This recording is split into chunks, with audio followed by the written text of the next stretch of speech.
Blue Street girls, they are dominant as well. Imagine boarding a ship with Hall of Fame and All-American caliber football players and sailing the high seas to a tropical location. Fox 43's Todd Sanowski and Lindsey Barna knows exactly how that feels. Here's Todd living it up with the rest of the Happy Valley Cruisers in this week's Proud of the Lines.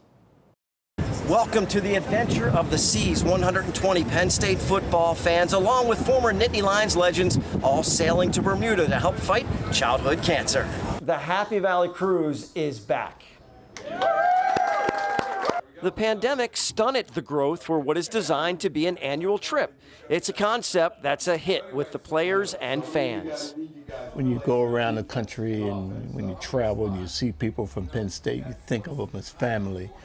And that's the exciting part for me, to come here like this and have some fun and meet people. And this year I see some of the same people who were here 2 years ago. And it's great to see them because it is like a big, happy family, and we just have a good time. And if somebody has not gone on this tour, they're really missing something not going on this cruise, just because of being able to experience that. And I've shared it with some other friends, and some have joined the cruise this year from my first experience. And after the first night, I said, wow, is it what I told you? And said, oh yeah, this is great. If you're looking for some magic tricks, Blair's your guy. The first event is Thursday night, an introduction to the special guests. The captain, Sue Paterno, of course, and members of the undefeated teams in the late 60s. Defensive tackle Steve Smear and quarterback Chuck Burkhardt. Quarterback Chuck Fusina, along with running backs Blair Thomas, Lydell Mitchell, and Franco Harris. You made at least one catch in the NFL of note. That's all I needed. Okay, yeah, that's all you needed, exactly.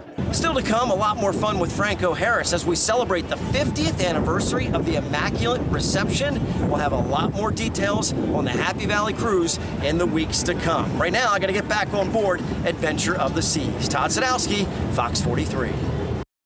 Thanks, Todd. Well, Coach James Franklin might need to keep on those PSU legends. The topic of NIL surely has been a big one, and Franklin was the latest to sound off on it. In a media session this week, he let everyone who would listen know that Penn State is going to be in the thick of it when it comes to NIL, and that any thought otherwise is flat out nonsense. That comes after Ohio State coach Ryan Day, or School X as they would like to say, said it would take $13 million to keep a roster together, so it only makes sense that the Nittany Lions get to that number as well.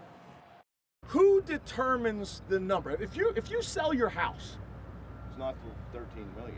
That's not what I'm asking. That's not what I'm asking. You're missing the point. The market determines the value of your house. I guess the question is, I don't know what schools you're talking about, but if we want to compete with the schools that you guys all write articles about us competing with, why wouldn't our number be the same as others?